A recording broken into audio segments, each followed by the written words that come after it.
बिस्मिल्लाहिर्रहमानिर्रहीम। लाखों करोड़ों दुरूदो सलाम मोहम्मद मुस्तफ़ा सल्लल्लाहु अलैहि वसल्लम और आले मोहम्मद पर। मैं हूं उमर दराज गोनर। मैं इस्लामाबाद की चैटर्स आपसे शेयर कर देता हूं। कहा जा रहा है कि इमरान खान को दोबारा अस्पताल शिफ्ट किया जाएगा और किसी ने कहा कि the order will be implemented. Cyril Almeida साहब ने लिखा। अब ये क्यों कहा जा रहा है या क्यों होगा? जिस तरह नजम सेठी साहब ने, आपने देखा कि उन्होंने तबसरा किया था। अब रात अगर ये खबर बाकायदा न सिर्फ अस्पताल शिफ्ट करने की आए बल्कि उसके साथ तारीख का अल्टीमेटम या डेडलाइन दे दी जाए तो इसका मतलब बड़ा वाज़ेह है। देखिए, कोई इनकार करे कोई इकरार करे, हमारा काम है चीज़ों को एनालाइज करना, डॉट्स को कनेक्ट करना।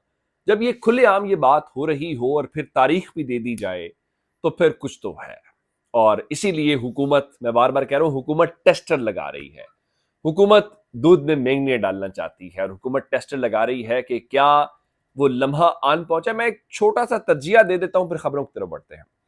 पाकिस्तान में उमूमी तौर पे साइकिल 3 साढ़े 3 साल का होता है और इनका साइकिल तो अब 4 साल क्रॉस करने वाला है। पेज एक हो या सिलेबस यानी निसाब एक हो, मुझे उस चीज का नहीं पता। मुझे इस बात का जरूर पता है कि उनका मिजाज तो वही है, वो तब्दील नहीं होता।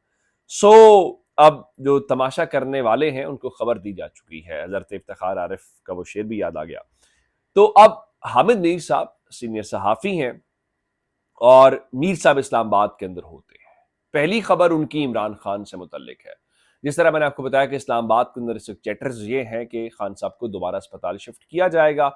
और अब चूंकि जजेस का रोस्टर आ गया है मंडे वाले दिन, और अब देखना यह है कि किसी और बेंच के सामने लगता है केस या वेट किया जाता है, या जैसे शायद वहीद लाहौर के अंदर होते हैं और वीडियो लिंक के ऊपर वो उस बेंच को हेड करते हैं। ये बड़ा इंटरेस्टिंग मामला है। अब लंबा चौड़ा सिलसिला नहीं है, ये मेरा ख्याल है कि कमिंग वीक के अंदर बहुत क्लियर हो जाएगा। अब उस हवाले से एक तो अदालत की जो फिक्सेशन की पॉलिसी है वो मैं आपके सामने रख देता हूं। अदालत की जो फिक्सेशन की पॉलिसी है, यानी आमतौर पे जो किस तरह से केसेस लगेंगे, उसके ऊपर आज हमें बता रहे थे असनाद मलिक साहब जो सीनियर कोर्ट रिपोर्टर हैं। उनके मुताबिक अगर तो उस हिसाब से लगे तो उसके हवाले से तो फिर अगले हफ्ते समाअत का इम्कान नहीं है। लेकिन ज़ाहिर है पाकिस्तान में जब चीज़ें होती हैं तो फिर कौन सी फिक्सेशन या कौन सी पॉलिसी। हामिद मीर साहब ने दुनिया न्यूज़ के एक प्रोग्राम के अंदर ये रात को दावा किया है कि इमरान खान 15 सितंबर से पहले पहले अस्पताल में होंगे। अच्छा, फिर उनसे सवाल ये भी है कि मिसाल के तौर के ऊपर कल हमने देखा कि तलाल चोइस साहब जियो न्यूज़ के शो के ऊपर बैठकर ये कह रहे थे कि जनाब देखें ना कि हमने सुप्रीम कोर्ट के फैसले पर 90% अमल दरामद कर दिया है, या फैसले पर 90% अमल दरामद हो गया है। तो बात सिर्फ इतनी है कि अस्पताल अलग था। अलग से मुराद ये है कि कोर्ट ने कहा कि अलशिफा होगा और हम जो हैं हमने उनको पिम्स ले गए और जाती मौलिज मौजूद था, मगर इमरान मौजूद नहीं था। मगर इमरान खान का मुकम्मल चेकअप हुआ, वो तंदुरुस्त पाए गए। तो जब इमरान खान तंदुरुस्त पाए गए हैं और वो तंदुरुस्त हैं तो छोटी छोटी चीजों को छोड़ दें। फिर उन्होंने एनआरओ के हवाले से कहा कि जो पीटीआई है वो एनआरओ का रास्ता तलाश कर रही है।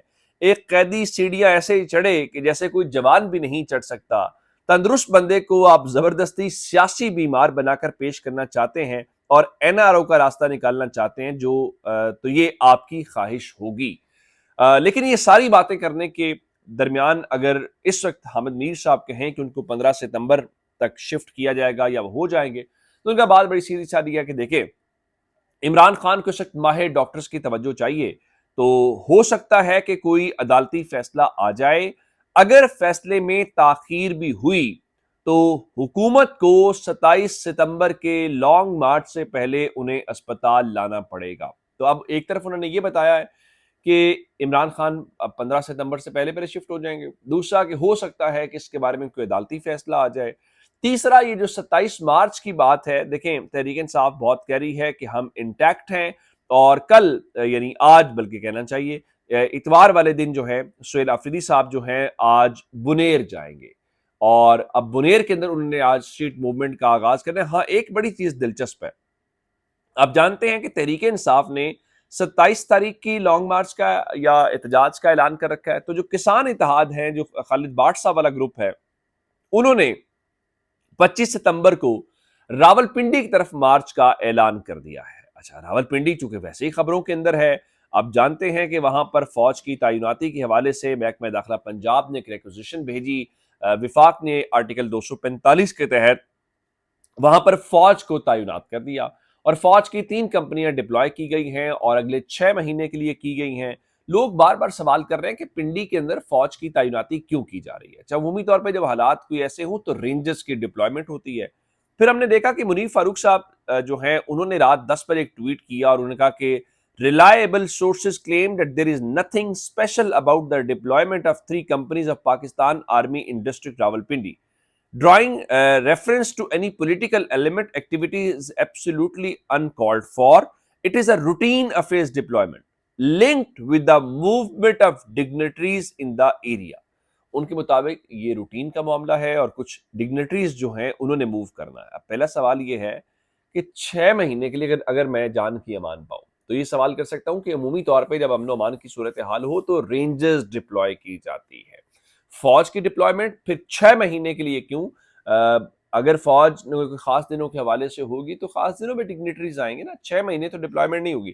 سراج الحق صاحب جو جماعت اسلامی کے سابق امیر ہیں، انہوں نے اس پر بات کی ہے اور انہوں نے کہا ہے کہ راول پنڈی میں 6 ماہ کے لیے فوج کی تعیناتی اس بات کی نشاندہی کرتی ہے کہ حکومت اپنی آئینی اور انتظامی ذمہ داریاں مؤثر انداز میں ادا کرنے میں مکمل ناکام ہے. امن و امان برقرار رکھنا سول حکومت اور انتظامیہ کی بنیادی ذمہ داری ہے. قانون کی بالادستی ہی عوام کے جان و مال کے تحفظ کی ضمانت ہے. تو اب یہ ساری باتیں جب ہو رہی ہیں تو اس کے بیچ میں ایک خبر اور بھی ہے، شاید وہ خبر آپ سنیں تو بہت ساری خبروں کو آپ ریلیٹ کر پائیں گے. ہم سنتے آئے ہیں جی 28ویں ترمیم آ رہی ہے، ہم سنتے آئے ہیں جی صدارتی نظام آ رہا ہے، اور ہم سنتے آئے ہیں کہ جناب دیکھیں وہ شاید کوئی ایسا صدارتی نظام ہو یا کوئی ایسا صدر ہو جو کہ ماضی میں مثال موجود ہے 2 عہدے ساتھ رکھنے والی. تو کیا کوئی ایسا ہونے والا ہے؟ یہ ساری وہ اسپیکولیشنز ہیں جو مارکیٹ کے اندر سرکولیٹ کرتی رہی. حامد میر صاحب نے رات کچھ ایک اور بھی دعویٰ کیا ہے، وہ غیر معمولی دعویٰ ہے. یہ جو حالیہ صورتحال ہے اس میں کہا جا رہا ہے کہ پیپلز میں نے آپ کو کہا تھا ایک جملہ، اگر آپ کو یاد ہو تو میں نے کہا تھا یہ جملہ یاد رکھیے گا، شاید میں کسی لمحے دہراؤں، کہ فرمایا جب میں نے کسی سے پوچھا تھا کہ Peoples Party is in big trouble. تو اب بگ ٹربل کا کیا مطلب ہے؟ صوبوں والے معاملے پہ پیپلز پارٹی بہت کلیئرٹی کے ساتھ بگ نو کہہ چکی ہے. تو حامد میر صاحب نے رات یہ کلیم کیا ہے کہ آصف علی زرداری جو ہے وہ ذہنی طور پر ایوان صدر چھوڑنے پر تیار ہو چکے ہیں. معاملہ یہ ہے، کل ناصر بٹ صاحب اور ان کے ناصر اپنا قادر منوخیل صاحب لڑ رہے تھے، تو انہوں نے کہا کہ یہ وزیر اعظم جو ہے وہ فارم 47 کا وزیر اعظم ہے، ان 2 نمبر کا لفظ کہہ دیا. تو ناصر بٹ صاحب نے کہا کہ تمہارا صدر بھی فارم 47 کا 2 نمبر ہے.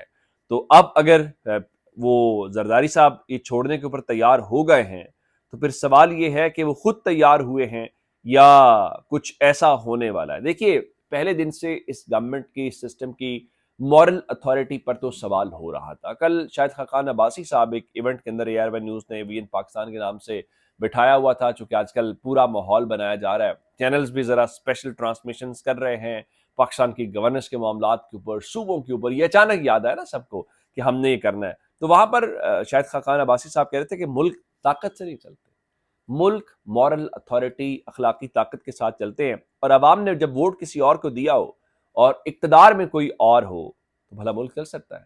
یہ وہی بات ہے کہ بھائی حکومت انہی کے پاس ہونی چاہیے جو پولنگ سٹیشن جیتے ہیں.